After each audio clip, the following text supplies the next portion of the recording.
Reception area में एक लड़की रहती है, बड़ी अच्छी कंपनी होती है, उसका वो एक ऑफ़िस होता है और वहाँ पर वो लड़की बैठती है। उसका काम होता है कि जो भी आता है उससे पहले मिलता है, उसके बाद वो जिसको अपॉइंटमेंट देती है, उससे मिलना होता है, जिस ऑफ़िसर से उनसे वो मिलवाती है। उसका यही काम होता है। लेकिन उस रिसेप्शन एरिया के बाहर एक व्यक्ति आता है जो भिखारी होता है, उसको वो लड़की हर रोज़ 5 रुपए देती थी और जब वो आता था उससे आस करता था, उसकी नज़रों में देखता था। बड़ी आस के साथ वो लड़की इंतज़ार करती थी कि आज वो आएँगे, उनको हम 5 रुपए देंगे और जब वो आते थे तो वो इंतज़ार करते थे कि आज वो लड़की है, वो हमें 5 रुपए देगी। दोनों का ऐसा रिश्ता बन जाता है। लेकिन एक दिन वही भिखारी जो सामने आता है, उस किस रूप में आता है, उसने उस लड़की के साथ कुछ ऐसा किया कि जो आप सुनेंगे तो दंग रह जाएँगे।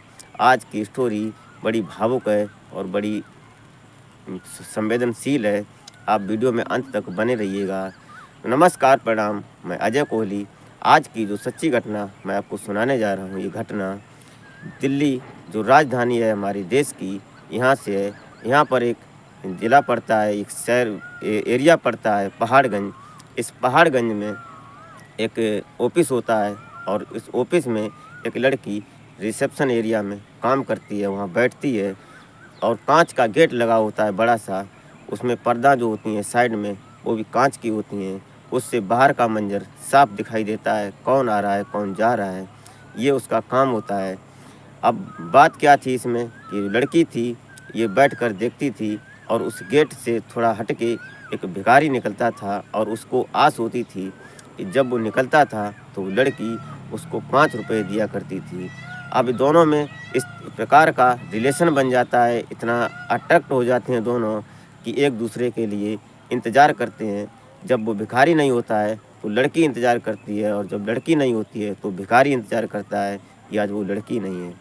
लेकिन एक दिन ऐसा घटना घटित होता है कि वो जो लड़की थी, जब उसको भिखारी को 5 रुपए दे रही थी, तो भिखारी जब उसको देखता है लड़की को, तो लड़की की आँखों में आँसू थे और लड़की का चेहरा उदास था, उसको वो गमगीन नज़र आ रही थी। ये बात देखकर भिखारी उससे पूछता है कि क्या बात है, आज तुम उदास क्यों लग रही हो? तुम्हारी आँखों में आँसू क्यों हैं? लेकिन इस बात को जब उस लड़की से पूछता है, तो उस लड़की का नाम सालू होता है और सालू से जब ये बात पूछता है, तो भिखारी का नाम सुभाष होता है।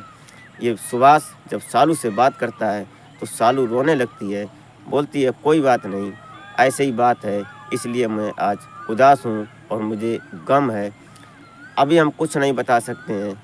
जब सुभाष उससे ज़िद करता है, तो सुभाष से सालू बोलती है कि ऐसा करते हैं कि शाम को 5 बजे जब हमारी छुट्टी होगी, तो पार्क में मिलते हैं, वहीं बैठकर बात करते हैं। तो जब 5 बजे शाम को छुट्टी होती है, तो सालू और सुभाष दोनों पार्क में बैठते हैं और सुभाष जब घर जाता है अपने, उस दिन जल्दी चला जाता है, भीख माँगता था, लेकिन जल्दी जाकर कपड़े चेंज करता है नहाने के बाद और अच्छे कपड़े पहनता है, जो उसके हिसाब से, उसकी हैसियत के हिसाब से जो कपड़े अच्छे थे, उन कपड़ों को पहनता है और पहनने के बाद जब वो पार्क में पहुँचता है, इंतज़ार करता है।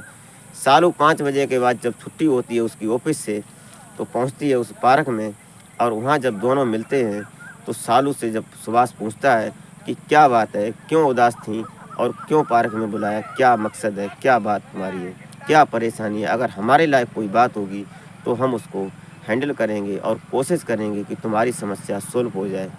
तो सालू रोती है और बोलती है कि बताने लायक बात नहीं है अंकल। आज पहली बार उसने अंकल बोला था, तो अंकल के दिमाग में बहुत कुछ चलने लगा। उसने बोला कि बेटी, अगर तुम हमें अंकल बोलती हो, तो तुम्हारे अंदर जो बात हो दिल खोल के बताओ, हम तुम्हारे लिए तैयार हैं।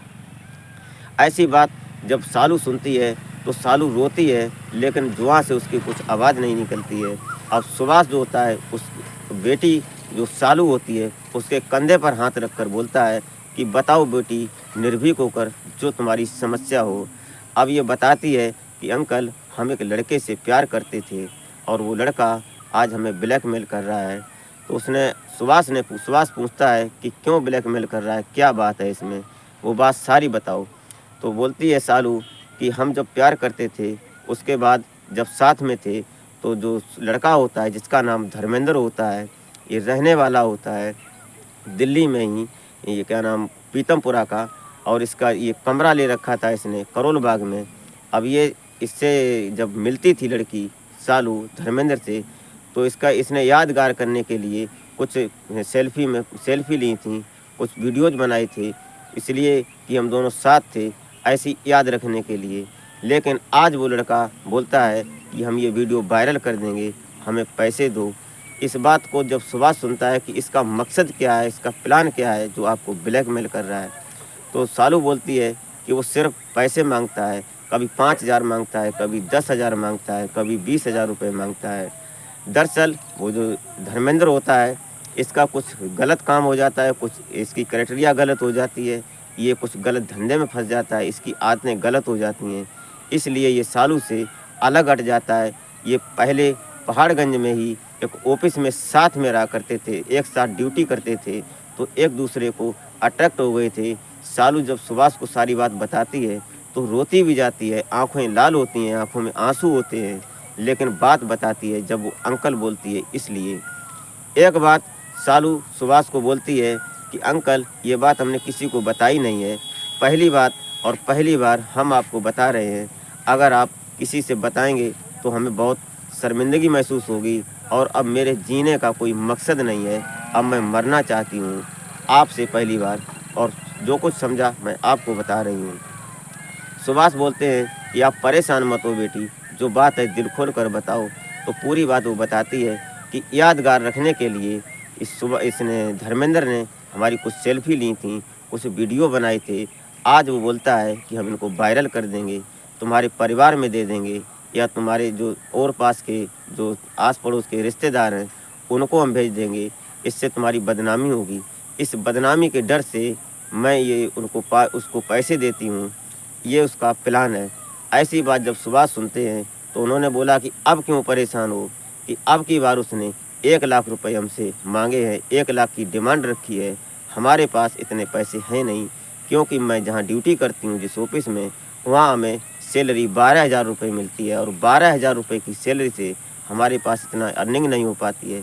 कमरा भी है और खर्चे भी हैं जो हम उसको 1,00,000 रुपये दे सकें।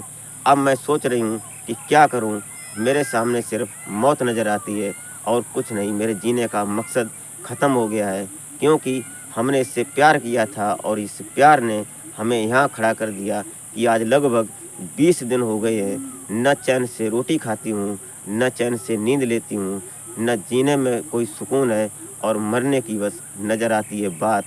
इसलिए मैं आप आज आपको ये बात बता रही हूँ, क्योंकि आप भी हमसे रोज़ मिलते हैं और लगभग कई साल से मिल रहे हैं, जब से हम यहाँ ड्यूटी कर रहे हैं। लेकिन ये बात जब सुभाष सुनता है तो सुभाष की आंखों में भी आंसू आ जाते हैं, उसकी आंखें भी नम हो जाती हैं कि बेटी परेशान मत हो, हम तुम्हारी हेल्प करते हैं। तो उसने बोला, सालू ने बोला कि कैसे हेल्प करोगे अंकल। उनने कहा कि आप परेशान मत हो, आप कल ड्यूटी आइएगा, हम तुम्हारी हेल्प करते हैं। अब सुभाष जो होता है, ये दूसरे दिन जब ये सालू से मिलने आता है तो एक थैला लाता है, उस थैले में 70,000 रुपये होते हैं। और सुबह जब सालू ड्यूटी आती है तो आने के बाद वो सुभाष को देखती है। सुभाष अपना वही काम उसका भीख मांगने का, वो बैठा था ऑफिस के बाहर, और सालू जब अंदर जाती है ऑफिस में तो उसको 5 रुपये देती है और बोलती है कि अंकल कैसे हो आप। तो सालू कुछ रोती हुई बोलती है कि सही है, और दोनों की बात होती है। उसके बाद जब वो अपनी ऑफिस में पहुंच जाती है, जो रिसेप्शन एरिया थी, जो वहाँ सफाई कर्मचारी थे वो अपना काम कर रहे थे, उसके बाद जब ये अपनी कुर्सी संभालती है, अपने जो कागज़ वगैरह होते हैं, फाइल वगैरह होती है, उनको देखती है। उसके बाद जब वो बैठ जाती है, सामने रिसीवर रखा होता था, एक टेबल पड़ी होती थी, वो काउंटर बना था, उसके अंदर जब बैठ जाती है तो ये सुभाष जो होते हैं ये अंदर जाते हैं, और वो थैला होता है, जो झोला होता है, उसके अंदर 70,000 रुपये होते हैं। ये बैग जो झोला था उस सालू को देते हुए बोलते हैं कि बेटी ये थैला ले लो। तो जब सालू देखती है उसको तो उसमें पैसे होते हैं, तो वो बोलती है कि अंकल ये क्या, आप पैसे इतने कहाँ से लाए। तो उसने कहा, सुभाष ने, कि कोई बात नहीं, ये तुम्हारे लिए है, तुम अपनी जो बात है, जो तुम्हारे धर्मेंद्र से बात हुई थी उनको बोलो कि हम तुम्हें पैसे देंगे, लेकिन हमारी मुसीबत ख़त्म करो। तो सालू सुभाष से बोलती है कि अंकल अभी नहीं, अभी हम पैसे कहाँ रखेंगे, क्योंकि ये ऑफिस की बात है। अगर कोई देखेगा तो ये सोचेगा, कोई अधिकारी ऑफिस में जो ऑफिशियल लोग हैं वो देखेंगे तो सोचेंगे कि शायद इसने ऑफिस से पैसे चुराए होंगे या कहीं से फ्रॉड करके लाई है, इसलिए आप यहाँ मत रखो। हम शाम को जब मिलते हैं उसके बाद पार्क में ही वहीं बात करते हैं। तो सुभाष अपना झोला लेता है और बाहर निकल जाता है, अपने घर जाता है। उसके बाद आज वो भीख मांगने का काम नहीं करता, अपने घर जाकर नहा धो के फ्रेश होता है, अच्छे कपड़े पहनता है जो उसके पास होते हैं, और शाम 5 बजे उसी पार्क में दोबारा फिर मिलते हैं। वहाँ बैठते हैं और बैठने के बाद जब सालू 5 बजे छुट्टी होती है तो 5:30-6 बजे के समथिंग उस पार्क में जब पहुँचती है, वहाँ पहुँचकर सुभाष से मिलती है तो रोने लगती है कि अंकल आप हमारे लिए इतना क्यों कर रहे हैं और हम आपके कौन लगते हैं। तो सुभाष बोलता है कि ये रिश्ते की बात नहीं है, ये दिल की बात है। रिश्ते अपने से नहीं बनते हैं, अपने आप बनाए जाते हैं, और ये दिल के रिश्ते हैं जो माता पिता से नहीं बनते, जो सम्मानित समाज से नहीं मिलते, वो कभी कभी राह चलते हुए किसी से बन जाते हैं। आज यही रिश्ता हमारा बेटी तुमसे है। जब वो बेटी बोलता है तो अंकल बोलती है, ऐसे करके दोनों में इतना प्यार हो जाता है कि बाप और बेटी जैसा प्यार होता है। अब ये सुभाष उनको एक राय देते हैं सालू को कि ऐसा करो कि आप हमारे कमरे पर धर्मेंद्र को बुलाओ, उसको बोलो कि शाम को आओ हमारी सहेली के कमरे पर, वहीं तुमको हम पैसे देते हैं, और आज हमारी वीडियो सारी डिलीट कर दो, क्योंकि रोज़ रोज़ का ये कहानी और रोज़ रोज़ का ड्रामा ख़त्म करो। ये बात सुनकर ये उसी समय सुभाष के सामने ही सालू उस धर्मेंद्र को फ़ोन करती है, और जब फ़ोन करती है तो ये धर्मेंद्र जो होता है अपने कमरे पर करोल बाग में होता है। उसके बाद बोलती है कि तुम आ जाओ, यहाँ पर हमारा कमरा है हमारी सहेली का, वहीं तुमको पैसे देते हैं, क्योंकि जो सहेली है हमारी वो साक्ष्य होगी, सबूत होगी कि हमने आपको पैसे दिए थे, और वहाँ पर हमारी जो वीडियो हैं, जो फ़ोटोज़ हैं, उनको डिलीट कर दो और तुमको हम पैसे देते हैं। ये बात यहीं पर आज ख़त्म हो जाएगी। ये बात सुनकर धर्मेंद्र बोलता है कि मैं अभी आ रहा हूँ। तो धर्मेंद्र तुरंत आता है, अपनी बाइक उठाता है और उस कमरे पर पहुँचता है। अब सालू जो होती है और धर्मेंद्र, सालू पहले से अंदर होती है। अब धर्मेंद्र आता है तो उसको बुलाती है अंदर कि आ जाओ अंदर। जब ये अंदर बैठ जाता है, दोनों बात करते हैं, और बात करते करते धर्मेंद्र से सालू बोलती है कि पहले मेरी फ़ोटोज़ और वीडियो डिलीट करो, उसके बाद में तुमको हम पैसे देते हैं। अब ये जो सुभाष होते हैं, सुभाष का ही कमरा होता है, सुभाष बाहर होते हैं, लेकिन सुभाष अभी सामने नहीं आते हैं, क्योंकि सुभाष को ये धर्मेंद्र और सालू दोनों जानते थे। और आज सालू ने सुभाष के कमरे पर धर्मेंद्र को बुलाया था, क्योंकि सालू से चीटिंग कर रहा था धर्मेंद्र, इसलिए आज यहाँ पर बुलाया एक सहेली की कमरे की बात कहकर। अब इनसे बात करते हैं, बात करते करते सालू जब इससे धर्मेंद्र से बात करती है तो धर्मेंद्र बोलता है कि हमने वीडियो फ़ोटो पहले ही डिलीट कर दिए, लेकिन हमारी कुछ मजबूरी है, इसलिए हम तुमसे पैसे मांगते हैं। नहीं, हम तुमसे पैसे नहीं मांगते, क्योंकि हम तुमसे प्यार करते हैं। लेकिन सालू धर्मेंद्र की बात को इग्नोर करते हुए उस पर गुस्सा दिखाते हुए बोलती है कि हम तुम पर एक रत्ती विश्वास नहीं कर सकते हैं, तुम पर एक पल एक क्षण का भी विश्वास नहीं करेंगे कि तुम क्या कर सकते हो हमारे साथ, और हम तुमसे नफ़रत करते हैं। तभी ये जो सुभाष होते हैं, सुभाष एक डंडा लेकर, मोटा सा डंडा लेकर जब कमरे में दाखिल होते हैं तो ये धर्मेंद्र के हाव भाव बदल जाते हैं, उसकी झाइयाँ उड़ जाती हैं। वो सोचने लगता है कि ये सब क्या, क्योंकि धर्मेंद्र सुभाष को पहले से जानता था। ये देखकर मंजर धर्मेंद्र की रूह कांप जाती है। वो सोचता है कि अब मैं क्या करूं। तभी सालू बोलती है कि अंकल से बात करो, ये पैसे अंकल लाए हैं, कहाँ से लाए हैं, कैसे लाए हैं। अब धर्मेंद्र जो होता है वो रोने लगता है, गिड़गिड़ाने लगता है कि अंकल मुझे माफ़ कर दो, हमने ऐसा सोचा नहीं जो हम आज कर रहे हैं। तो धर्मेंद्र से जब सुभाष पूछते हैं कि तुम्हारी ऐसी क्या मजबूरी है कि तुम इस सालू को, इस बेटी को इतना परेशान कर रहे हो, जो आज ये मरने वाली है, इसका प्लान सिर्फ मरने का है, और तुम्हारी वजह से ये मौत की आगोश में सोने जा रही थी। आज हमसे मिली तो हमने इसको जीने की राह बताई, इसलिए आज ये यहाँ पर बैठी है। ये सुनकर धर्मेंद्र रोता है। धर्मेंद्र बोलता है कि अंकल मेरी मजबूरी है।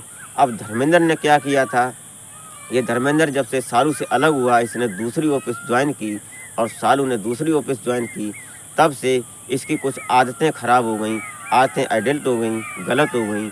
इसने एक जुआ खेलना सीख लिया, सट्टा लगाना सीख लिया और शराब पीना सीख लिया। ये गलत लोगों के साथ बैठने लगा, जो क्राइमिनल टाइप के लोग होते हैं, उनसे जब ये इसका संपर्क हो गया तो ये इसकी आदतें सब सिस्टम बदल गया। तब से ये सालू को परेशान करने लगा, क्योंकि इसने कुछ कर्जा कर लिया और जब वो लोग कर्जा देते थे, जो माफिया टाइप के लोग होते थे, जो जुआ सट्टा वाले गुर्गे होते थे, वो लोग जब इसको परेशान करते हैं, तब जाकर ये धर्मेंद्र ये सालू से पैसे मांगता है। और सिर्फ पैसे ऐसे नहीं मिलते, इसलिए इसको ब्लैकमेल करता है कि हमने तुम्हारी फ़ोटो वायरल करनी है, वायरल कर देंगे, वीडियोज़ वायरल कर देंगे, नहीं तो हमको पैसे दो। ये वाक़या पूरा बताता है और रोता है। तो सालू बोलती है कि तुम्हारा ये नया ड्रामा है, हम तुम्हारे झांसे में नहीं आने वाले और नहीं हम तुमसे कभी बात करेंगे। अब यहाँ से हम पैसे भी नहीं देंगे। और सालू होती है जो झोले में पैसे रखे थे थैले में, उस थैले को छीन लेती है और बोलती है कि अब यहाँ से निकल लो, नहीं तो पुलिस को बुलाएंगे, तुम्हारी हालत ख़राब हो जाएगी। तब जो अंकल होते हैं सुभाष, जो भिखारी थे, वो बोलते हैं कि नहीं बेटी ऐसा मत करो, इसकी शायद मजबूरी होगी, इसलिए इसने तुम्हें परेशान किया। कोई बात नहीं, अब की बार इसको पैसे दे दो, जो भी होगा देखा जाएगा। तो सुभाष के पैसे उसको धर्मेंद्र को दे दिए जाते हैं। धर्मेंद्र बोलता है कि सालू माफ़ कर दो हमें, और अंकल जी आप माफ़ कर दो, हमारी बहुत बड़ी मजबूरी है, अगर हम उनको पैसे नहीं देंगे तो वो लोग हमें मार देंगे, हमारा क्या करेंगे ये हम नहीं जानते हैं, इसलिए हम तुम्हें ब्लैकमेल करते हैं। तो सुभाष बोलते हैं कि कोई बात नहीं, दे दो पैसे। धर्मेंद्र बोलता है, सालू बोलती है धर्मेंद्र से कि इनके पैसे जल्दी वापस करने होंगे, क्योंकि पैसे इनसे हमने उधार लिए हैं, ये भीख मांगते हैं, 5 रुपये 10 रुपये 2 रुपये मिलते हैं और इन्होंने आज हमें 70,000 रुपये दिए हैं, इसलिए इनके पैसे देने हैं। तो धर्मेंद्र होता है, पैसे ले जाता है, लेकिन वादा करके जाता है कि हम बहुत जल्दी तुम्हारे पैसे वापस करूँगा। ये पैसे सारे उधार हैं जो हमने पहले लिए थे और अब लिए, ये सारे पैसे हम तुमको रिटर्न करेंगे, वापस करेंगे। समय ऐसा ही चल रहा था। ये धर्मेंद्र जो होता है अपनी ड्यूटी करता है, सुभाष अपना काम करते हैं और सालू अपना काम करती है। अब दोनों चैन से रह रहे थे, अपनी ड्यूटी कर रही थी सालू। तभी धर्मेंद्र के पास जब तनख्वाह मिलती है तो वो 10,000 रुपये सालू को देता है आकर, और फिर माफ़ी मांगता है कि सालू मुझे माफ़ कर दो, हमने तुम्हारे साथ गलत किया है, लेकिन हमारी कुछ मजबूरी थी। तभी सालू उसको फिर फटकार लगाती है और बोलती है कि नहीं, तुम माफ़ी लायक नहीं हो। तब फिर उसको जब पैसे देकर माफ़ी मांगता है, ऐसे उसने करके लगभग 4-6 महीने में 1 लाख रुपए वापस दे देता है। और सालू जो पैसे धर्मेंद्र देता था, वो उस पैसे उन सुभाष को, जो अंकल होते हैं भिखारी, उनको देती थी सालू कि अंकल ये पैसे ले लो आप। ऐसे करके उसने 70,000 रुपये का कर्जा वो अदा किया, लेकिन उसने बात को माना नहीं और न ही उससे धर्मेंद्र से दोबारा बात की। अब उससे उसने धीरे धीरे सारे पैसे वापस कर दिए, लेकिन उससे कोई बात नहीं की। आज वो लड़की दूसरी शादी करने को तैयार थी, दूसरी शादी हुई और शादी होने के बाद अच्छा परिवार चल रहा है, बच्चे हैं। लेकिन जो अंकल थे सुभाष, उन्होंने पूरा हक अदा किया एक बाप का, जो रहने वाले मुरादाबाद के थे। दोस्तों, आज की घटना और आज का घटनाक्रम सुनाने का उद्देश्य आपको हैरान परेशान करना नहीं होता है, नहीं आपकी भावनाओं को आहत करना होता है, और सिर्फ एक सूचना और एक संदेश का काम करते हैं। तो वीडियो अच्छी लगी हो तो लाइक कर दें और चैनल को सब्सक्राइब कर लें और वीडियो शेयर कर दिया करें, ताकि कोई आगे भी देखे। और आप वीडियो लाइक करते हैं तो हमारा मोटिव बढ़ता है, इससे हमें बड़ी तसल्ली और हौसला अफजाई होता है। तो मिलते हैं फिर किसी नेक्स्ट वीडियो में, तब तक के लिए जय हिंद।